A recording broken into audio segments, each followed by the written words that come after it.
तो जो pi bond होता है इसमें लेस ओवरलैपिंग रीजन बनता है, जिसकी वजह से अगर देखो पाई बॉन्ड रहता है ओवरलैपिंग रीजन कम बनता है। अगर ओवरलैपिंग रीजन कम बनेगा, अगर ज़्यादा होगा, देखो ज़्यादा वाले केस में देख लेते हैं, अगर ओवरलैपिंग रीजन ज़्यादा बनेगा तो बॉन्ड स्ट्रॉन्ग रहेगा, बॉन्ड एनर्जी ज़्यादा रहेगी। अब तो ये किस केस में आ जाता है, ये आ जाता है सिग्मा बॉन्ड के केस में। सिग्मा बॉन्ड में क्या रहता है कि ओवरलैपिंग रीजन ज़्यादा है तो उसमें बॉन्ड स्ट्रॉन्ग भी बनेगा और बॉन्ड एनर्जी भी ज़्यादा रहेगी। इसका अपोजिट कर दो तो ये बन जाता है अपना पाई बॉन्ड बन जाता है, ठीक है। ओवरलैपिंग रीजन कम है तो बॉन्ड स्ट्रॉन्गर भी कम होगा, मतलब कि वीक होगा बॉन्ड, और बॉन्ड एनर्जी भी कम बनेगी। और क्या है आगे, और आगे हम ये देखते हैं कि जो सिग्मा बॉन्ड रहता है ये ज़्यादा स्ट्रॉन्ग रहता है पाई बॉन्ड से, जो कि हम पढ़ चुके हैं। अब हम बात करते हैं D orbital and D orbitals and F orbital के शेप एंड ओरिएंटेशन की, ठीक है। हम एस ऑर्बिटल का शेप एंड ओरिएंटेशन पढ़ चुके हैं, नेचर पढ़ चुके हैं, हमने पी ऑर्बिटल का शेप एंड ओरिएंटेशन पढ़ा। अब हम देखेंगे डी ऑर्बिटल और एफ ऑर्बिटल के बारे में। तो जो डी एंड एफ ऑर्बिटल रहते हैं ये डायरेक्शनल इन नेचर रहते हैं, ठीक है। मतलब कि इन्हें किसी भी डायरेक्शन से देखो इनका एक अलग ही ओरिएंटेशन बनेगा। और एस क्या था, एस नॉन डायरेक्शनल था, उसको किसी भी शेप से देखो तो वो स्फेरिकल का स्फेरिकल ही रहेगा।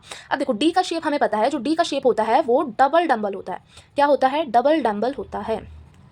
डबल डंबल होता है, कैसे होता है, सिंगल डंबल कैसा था, ऐसे था, डबल डंबल कैसा हो जाएगा, ऐसा, अरे ऐसा हो जाएगा, ठीक है। ये फुल टाइप का बन जाएगा, उनसे बनाते नहीं बन रहा ये, ठीक है। ये हो जाएगा डबल डंबल। और जो एफ का शेप होता है वो तो भाई बहुत कॉम्प्लेक्स होता है, मैं बना भी नहीं सकती, ठीक है।